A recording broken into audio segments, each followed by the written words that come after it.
ibu, wahai nenek, kenapa Anda menangis? Bukankah kaum Anda, bangsa Anda sekarang punya negara? Apa kata sang nenek?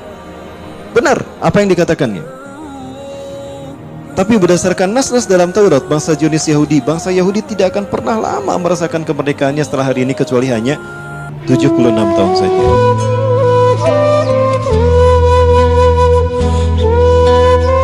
Nah, pulang ke tanah airnya di Ramallah, beliau mengajar di kuliah mu'alimat, kuliah perempuan, mengajarkan tentang tafsir Quran, mengajarkan tentang ilmu-ilmu hadis dan sejarah.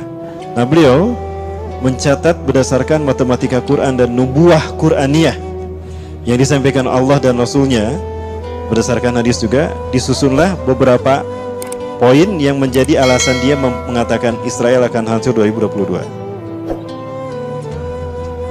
Yang pertama, pada tanggal 15 Mei 1948, Israel memproklamarkan diri sebagai negara yang merdeka. Ya, proklamir ini adalah fakta bahwa Israel mengambil alih tanah kaum muslimin dan mendirikan negara di atas tanah milik umat Islam, Palestina. Nah, pada saat itu, para ulama yang dirahmati Allah, seorang wanita Yahudi masuk ke rumahnya penyair Arab, penyair Irak, berkebangsaan Arab. Dia masuk ke dalam rumah Ahmad Ar-Rasyid ini dan menangis. Kepada wanita tua Yahudi ini, Ar-Rasyid berkata, "Ya jadda lima tabkin, afalam takun liqaumika baladun." Wahai ibu, wahai nenek, kenapa Anda menangis? Bukankah kaum Anda, bangsa Anda sekarang punya negara? Apa kata sang nenek? Benar apa yang dikatakannya. Tapi berdasarkan nas-nas dalam Taurat, bangsa Zionis Yahudi, bangsa Yahudi tidak akan pernah lama merasakan kemerdekaannya setelah hari ini, kecuali hanya 76 tahun saja.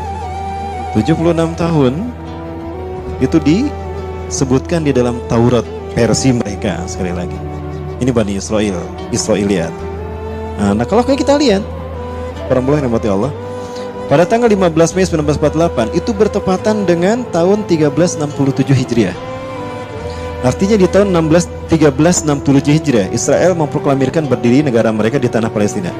Nah, kalau ini dihitung berdasarkan angka tadi ditambah 76, maka akan menghasilkan angka 1443 Hijriah. Itu bertepatan dengan tahun 2022. Ini belum terjadi, tapi beritanya sudah ada di dalam Quran dan hadis. Inilah yang disebut dengan nubuah Quraniyah. Makanya yakin Muhammad Bassam Nahajar bahwa Israel itu akan hancur, dan beliau memprediksi angkanya 2022. Asumsi yang pertama dibangun atas pernyataan ini. Yang kedua, satu-satunya surat di dalam Al-Quran yang berbicara tentang hukuman bangsa Yahudi atas kehancuran mereka nanti, ya, atas kerusakan yang mereka lakukan, itu ada di dalam Quran surat Al-Isra saja, ayat ke-4 sampai ayat ke-8 dan 104. Nah, kalau kita hitung, ternyata dari ayat ke-4 sampai ayat ke-104 itu ternyata qadarullah, Allah menakdirkan, tersusun atas 1443 kata. Kata di dalam bahasa Arab ada 3 jenis. Ada isim, kata benda, ada fiil, kata kerja, ada huruf, kata sandang, kata sambung, dan sebagainya. Itu dihitung ada 1443 kata. Apakah ini sebuah kebetulan? Bukan, ini nubuah Quraniyah. Dan angka 1443 bertepatan dengan angka hasil dari penyembelahan merdekanya Yahudi ditambah 76 tahun masa mereka merdeka di muka bumi. Dan 1443 bertepatan dengan 2022. Berapa tahun lagi para hamba Allah? 3 tahun lagi. Kalau umur kita panjang, kita akan menyaksikan hancurnya Yahudi. Nah, kalau Yahudi ini hancur, pertanyaannya, apakah kita akan menjadi penonton atau pelaku? Karena siapapun pasukan yang menghancurkan Yahudi, itulah pasukan yang terbaik, ya. Sebagaimana Rasulullah memuji pasukan Muhammad Al-Fatih, ya. Baik, Bapak-Bapak, ini asumsi yang kedua. Asumsi yang ketiga yang dibangun oleh Dr. Muhammad Bassam Nahajar, beliau mencatat apa yang terjadi di tahun 1982. Saat itu Israel dipimpin oleh seorang Perdana Menteri yang perempuan, dan dia adalah teroris, ya.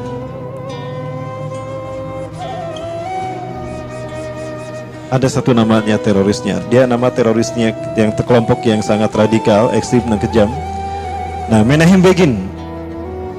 Di tahun 1982, Israel melakukan invasi ke Libanon dan berhasil merebut dataran tinggi Golan dari kaum muslimin Palestina dan Libanon.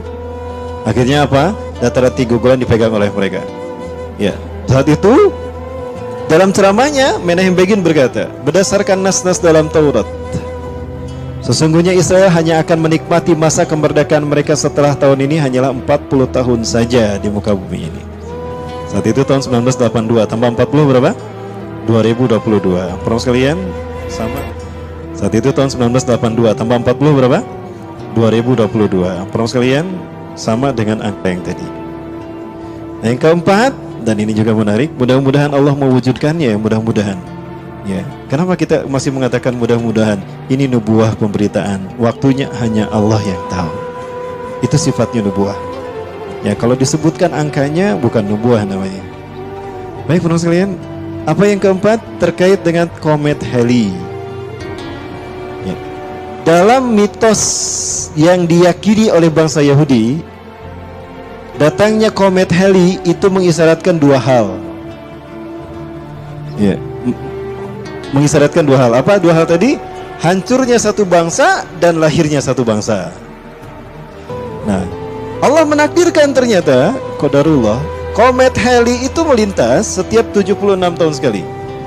Setiap 76 tahun sekali komet Halley ada pada titik terjauh dan itu dekat terlihat dengan bumi, bersinggungan dengan orbit bumi, sehingga bisa terlihat dari bumi. Qadarullah itu terjadi di tahun 1948, tahun Israel berdiri sebagai negara penjajah. Nah, kata mereka, kalau komet Halley datang itu isyarat dua hal, hancurnya satu negara dan bangkitnya lahirnya satu negara. Bro, kita ambil angka 76 tahun. Israel memproklamirkan berdirinya tahun 1936, tambah 76, hasilnya 1443, bertepatan dengan 2022. Itu isyarat angka kehancuran Israel. Lalu Palestina lahirnya kapan? Merdeka ketika zaman Imam Mahdi. Kapan itu terjadi? 1948 ditambah 76 ternyata menghasilkan angka 2024. Dan kita sering menghitung kalau angka 2024 adalah isyarat kebangkitan khilafah. Artinya Palestina lahir dan merdeka.